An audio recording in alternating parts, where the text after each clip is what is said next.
ID ตัวนี้จะมาอธิบายเนาะวิธีการเสื่อมเพจกรณีเพจหลุดเนาะ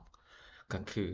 ถ้าหากว่ามันหลุดมาแบบนี้เนาะวิธีเสื่อมเพจคืนก็คือ1ก็คือให้เรามาตัวล็อกอินเฟซบุ๊กเนาะล็อกอินเฟซบุ๊กของผู้ที่เป็นแอดมินเพจตัวนั้นเนาะสมมุติเราเข้าเฟซบุ๊กส่วนตัวที่เป็นแอดมินเพจเนาะแล้วสลับมาเพจตัวนี้ให้เราล็อกอินแล้วเนาะหลังจากนั้นแล้วให้เรามาล็อกอินเพจเฟซบุ๊กของเราที่หลุดเนาะเราสามารถกดซื้อตัวสีฟ้านี้ได้เลยเนาะหรือแล้วมันจะเด้งไปเนาะแล้วถ้ามันเด้งไปมาหน้านี้เนาะให้เรามาล็อกอินตัวที่เป็นยูสเซอร์ของเราเนาะของห้างเนาะที่เป็นลิงก์ตัวที่2ที่ให้สังเกตเนาะมันต้องตามด้วย user name ก่อนเนาะ user name และตามด้วยชื่อของห้างน่ะเนาะหรือ ID ของห้างเนาะใส่แล้วใส่พาสเวิร์ดของห้างเนาะเข้าไป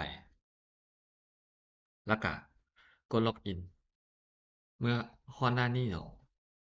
ให้เรามาตัวที่ connect Facebook คือเก่าเนาะแล้วให้เรามากดใส่ต่อเชื่อมต่อกับเฟซบุ๊กเนาะอีกครั้งหลังจากกดมานี่แล้วสังเกตเนาะชื่อเฟซบุ๊กของเรามันจะเด้งขึ้นมาแต่หากว่ากรณีถ้าเราบ่ได้ล็อกอินเฟซบุ๊กปาไว้เนาะตัวนี้มันจะเด้งมาให้เรา connect หรือว่าเชื่อมเพจเนาะก็คือการ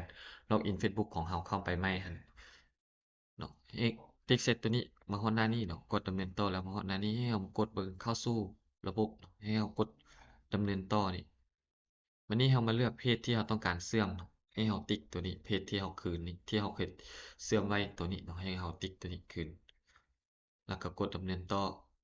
เนาะแล้วก็กดบันทึกมีแต่กดตัวนี้ไปเรื่อยๆเนาะแล้วก็กดเข้าใจแบบนี้เนาะสังเกตเนาะมันก็จะกลับคืนมาตัวนี้แล้วเราให้เรากดเชื่อมต่อเนาะกดเชื่อมต่อนี่บัดหนึ่งเนาะบัดนี้ให้เรามาตัวที่ลิงก์ของห้างเนาะเข้ามาลิงก์ของห้างเนาะสังเกตมันจะมีลิงก์ ID ห้างแล้วจึงค่อยมี kaimon.com เนาะตัวนี้มันยังบ่รีเฟรชให้เทื่อเนาะให้เรามาทำการกด reload ตัวนี้หรือว่า refresh ตัวนี้เนาะ2บาทเนาะให้เรากดแบบนี้เนาะแล้วหลังจาก refresh นี่กดในนี้2บาทเนาะ ปานนี้2บาทแล้วมันก็จะหายหรือว่ากดซ้ำอีกทีก็ได้แล้ววันนี้เรายังรู้ว่าเราเชื่อมได้บ่เนาะให้เรามาตัวที่ขายนี่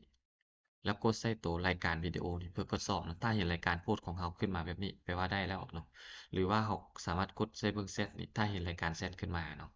ก็ถือว่าเราเชื่อมได้แล้วเพียงเท่านี้ก็ถือว่าเราเชื่อมเพจคืนได้สำเร็จเนาะเจ้า